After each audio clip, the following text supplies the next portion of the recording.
32 নম্বর যেই ঘটনাটা ঘটেছিল, জুলাই আন্দোলনের পরে বাংলাদেশের সরকার ছিল না।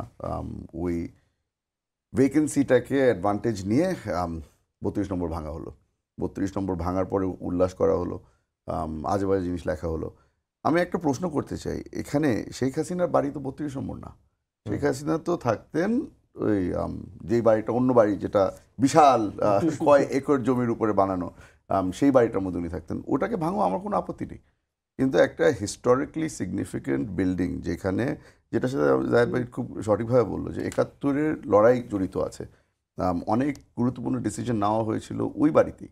তো আমার মনে হয় যে আমরা আর কিছু না হলেও যদি আমাদের ইতিহাসকে সম্মান না জানাই, তাহলে আমরা জাতি হিসাবে কিন্তু অনেক পিছিয়ে যাচ্ছি।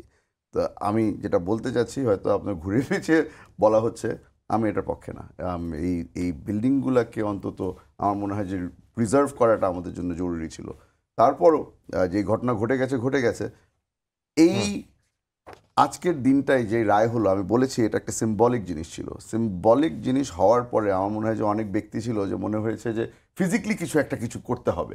তো ফিজিক্যাল কিছু করার জন্য ওই যে বাইরের থেকে উস্কানি, যে ভাঙা বিল্ডিংকে আবারও গিয়ে ভাঙি, এটা খেলার মাঠ বানাবো। হ্যাঁ, এই ধরনের আমার মনে হয় যে এইসব ফালতু জিনিসের থেকে আমাদের দূরে সরে গেলেই ভালো হয়। এই